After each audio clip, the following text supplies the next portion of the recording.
வந்து ஒரு செம்ம tweet, it's time to start the new political party. அவ்வளோதான், முடிஞ்சது game.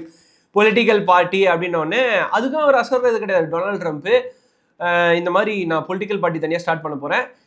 Already 20% of the peoples வந்து இந்த பார்ட்டி அந்த பார்ட்டின்னு சப்போர்ட் பண்ணுவாங்க. இந்த 80% of the people middle people இருக்காங்கல்ல, அவங்கன்னா டெய்லி டே டு டே லைஃப்பை வந்து நம்ம லீட் பண்ணால் போதும், நம்மளுக்கு எந்த ப்ராப்ளமும் இல்லைன்னா போதும், எந்த கட்சி வருதோ அவங்களுக்கு வந்து நல்லபடியாக பண்ணால் ஓட்டு போடலான்றாங்கல்ல, அவங்கள வச்சு நான் ஒரு கட்சி ஆரம்பித்து நான் வந்து அடுத்தது யாருன்னு நான் வந்து காமிக்கிறேன் அப்படின்ற மாதிரி எடுத்துகிட்டு வர்றாரு.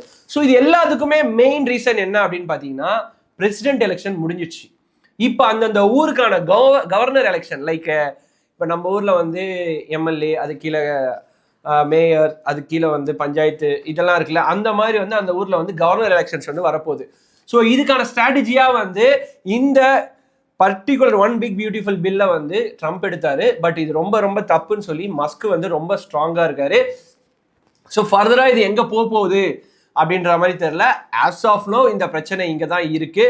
பட் இது எப்படி வேணாலும் மாறலாம்.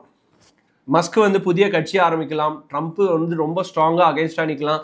ஏன்னா ரெண்டு பேருக்கும் இடையில இருக்கிறது வந்து ஒரு ஷார்ட் ரிலேஷன்ஷிப் வித் ஃப்ரெண்ட்ஷிப். அதை வந்து ஒரு ஈகோ கிளாஷால ரெண்டு பேரும் இப்போ வந்து மிகப்பெரிய ஒரு எதிரிகளாக மாறி இருக்காங்க. இது அமெரிக்காவுக்கு நல்லது கிடையாது, அதே சமயம் வந்து வேர்ல்டு எக்கனாமிக்கும் நல்லது கிடையாது அப்படின்றது தான் நிதர்சனமான உண்மை.